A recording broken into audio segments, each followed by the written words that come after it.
من لساني يفقهوا قولي. Inshallah, I'll say a few words in Uzbek and then in English. Is that okay? Alhamdulillah. Peygamberimiz Aleyhissalatu vesselam dediler: La yu'minu ahadakum hatta la tadkhulu ahadakumul cennet hatta tu'minu. Ve len tu'minu hatta tahabbu. Hech qaysi birlaring jannatga kira olmaysizlar deganlar, toki iymon olib kelmasalaring. Va hech qaysi birlaring iymon olib kela olmaysizlar toki yuraklaringda muhabbat topilmasin. Bu muhabbat bizni dinimizning siri shu.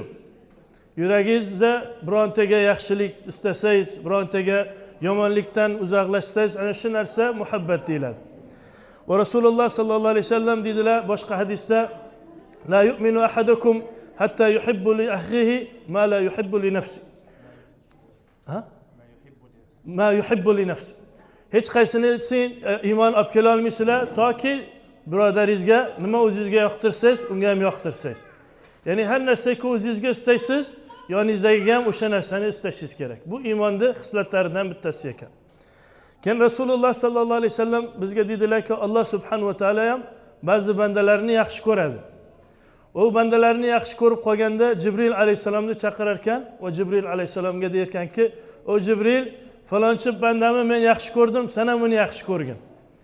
Jibril alayhisalom keyin borib boshqa farishtalarga e'lon qilar ekanki, Alloh subhanahu va taolo mana shu bandasini yaxshi ko'rar ekan, sizlar ham yaxshi ko'ringlar deb Jibril alayhisalom e'lon qilar ekan. Haligi osmondagi farishtalar hammasi shu odamga oshiq bo'lib qolishar ekan.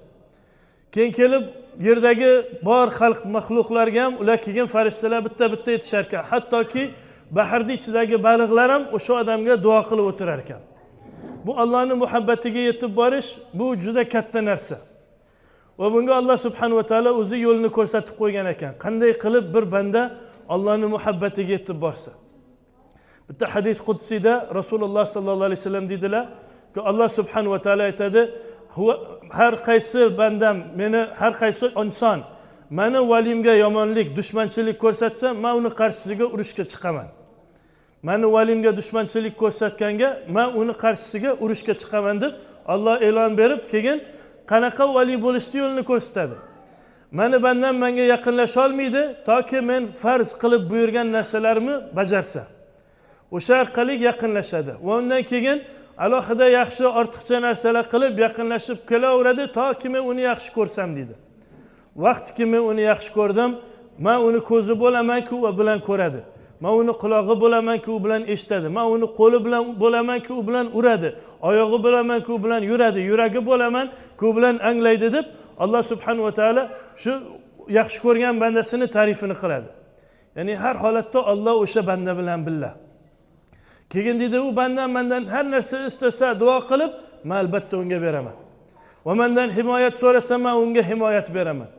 Va dunyoda hech narsadan men tortinmayman dedi, faqat o'sha bandanimi jonini olishdan tortinaman ki agar hayotni istasa, men uni xafa qilmoqchi emasman dedi. Qarang bu bandaning ulug' darajasini. Alloh subhanahu va taolo uni xafa qilmoqchi emas. Yashamoqchi bo'lsa, umrini uzaytirib ketaverar ekan. Toki Rabbim endi qaytayin desa, keyin Alloh uni jonini olar ekan. Bunaqa odamlar qanaqa bo'ladi? Biz o'ylab tasavvur qilib ko'rsak, payg'ambarimiz alayhisolatu vassalam dedilarki, bittasi masjidga kelsa, hech kim unga ahamiyat bermasligi mumkin. Va yo'q bo'lsa, hech kim uni o'ylab ko'rishi ham mumkin. Ya'niki, qani o'sha odam deb hech kimning fikriga ham kelmaydi. Ammo deydi, o'shanaqa banda bo'lish mumkinki, qo'lini ochib, "Ya Rob" desa, Alloh albatta unga ijobat qiladi. Keyin bu qiyin yo'l ekan Allohning muhabbatiga. Qiyin yo'li sababiki, bu odam mashaqqat bilan qiynalib, harakat qilib, himmati bilan bu darajaga yetib boradi. Albatta faroizlaringizni bitirasiz, undan keyin ortiqcha ibodatlar, kechasilar namoz o'qiysiz, ro'zalar tutasiz, nima qilasiz toki Alloh deydi, Alloh sizni yaxshi ko'rsa. Bu toki hamki bor bu so'zi, ya'ni imkoni bor yetib borsangiz, imkoni bor yetib bormasangiz. İmkoni bor Alloh subhanahu va taolo qabul qilsa, imkoni bor qabul qilmasa. Ammo oson yo'li bor ekan. Oson yo'li nima? Rasululloh sallallohu alayhi vasallam boshqa hadis qudsida dedilar, Alloh subhanahu va taolo aytadi: "Vajabat muhabbati." Meni muhabbatim vojib. Ya'ni o'sha odamga albatta beriladi. Kim? Al-mutahabbina lillah. U bandalarki bir-birini Alloh uchun yaxshi ko'radi. Bir-biri bilan Alloh uchun billa o'tirishadi, billa suhbatlashadi. Kim uchun? Alloh uchun. Bir-biriga pul xarjlashadi, nima qilishadi, har narsa qilishsa, bir-biridagi aloqalari faqat Allohning yuzini ko'rish uchun, o'shaning uchun Alloh subhanahu va taolo ularni ham yaxshi ko'rar ekan. Bu eng oson yo'li. Ammo bunda qiyinchilik nima? Insonlar bilan sabr qilish. İnsanlar bilan sabr qilish oson narsa emas. Alloh subhanahu va taolo o'shaning uchun Qur'onda deydi: "Wasbir nafsaka ma'allazina yad'una rabbahum." U odamlarki Allohga itoat qilib, ibodat qilib yurishadi, kechasi kunduzi zikr qilishadi, o'zlaringizni o'shalar bilan sabr qilib tutinglar. Wasbir nafsaka ma'allazina yad'una rabbahum bil ghadati wal ashi. Kim odamlar? O'shalarki faqat Allohning o'zini istaydi. Yuriduna wajha. O'shalar bilan billa bo'linglar va sabr qilinglar deb Alloh subhanahu va taolo buyuradi. Alhamdulillah, now we're going to talk in English. Is that okay? Alhamdulillah. So we mentioned about the love that is the essence of this religion. The foundation of our deen is love. Rasulullah sallallahu alaihi wasallam said, none of you will enter Jannah until you have iman, and none of you will have iman until you love. In another hadith he said sallallahu alaihi wasallam that no one of you will attain iman until you love for your brother what you love for yourself. And so love is the foundation of this thing. And we're going to summarize the whole thing in few words. There is a difficult way to love, and there is an easy way. And what we want is we want Allah to love us. This is the highest thing you can attain in your lifetime. And we said, the Prophet ﷺ said, and when Allah loves somebody, he calls Jibreel and said, I love that person.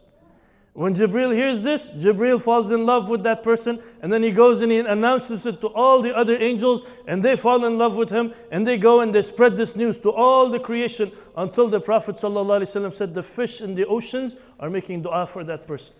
Imagine you're sitting in your home, there's angels around the throne of Allah making dua for you. And there's fish in the seas making dua for you. And you're eating your breakfast. Alhamdulillah. This is a very high station.